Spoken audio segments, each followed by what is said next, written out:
اعوذ باللہ من الشیطان الرجیم بسم اللہ الرحمن الرحیم۔ السلام علیکم پیاری بچوں، جماعت 8ویں، سبق نمبر 9، جابر بن حیان۔ تو آج اس کا ہم تیسرا پیراگراف پڑھنے جا رہے ہیں بیٹو بچوں، پیج نمبر 49 جو کہ ہم نے کل اسی پیج میں تھے۔ تو آج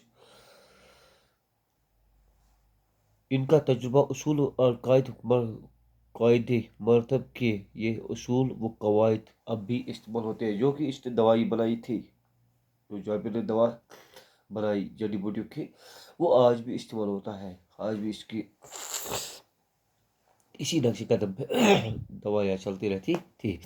یہ جابر ہی تھا جس نے سب سے پہلے ہمیں بتایا کہ ٹھوس چیزوں کو بخارات میں کیسے تبدیل کیا جا سکتا ہے۔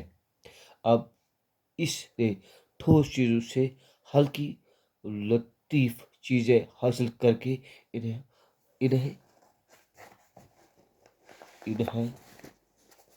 دواؤں میں ملایا۔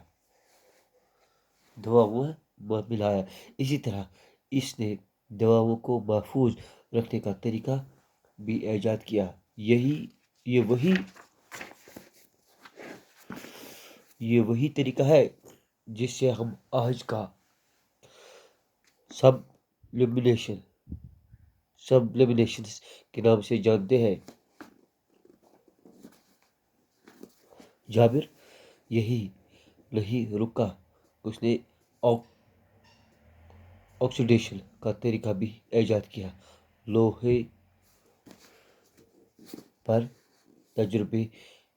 تجربات کیے اور بتایا کہ لوہے کو کس طرح صاف کر کے فولاد میں تبدیل کیا جا سکتا ہے، کیونکہ اس نے بہت کچھ کام کیا ہے۔ ہر کسی چیز میں اگر ہم دیکھیں کہ سبق کے مطابق ہر کسی چیز میں اس نے کوشش کی، تجربہ کیا، کام کیا، تاکہ سب کچھ ایک انسان کو کوئی جو بھی کام ہو، کام کرنے میں آسائش ہو۔ جابر نے ہمیں دکھایا کہ لوہے کو کیسے زنگ سے بچایا جا سکتا ہے، کیونکہ جو لوہے ہمارے پاس ہے یہ خراب ہونے سے ہم اس کو کیسے بچا سکتے ہیں۔ اس نے چمڑی ننگے کا طریقہ دریافت کرنے کے ساتھ ساتھ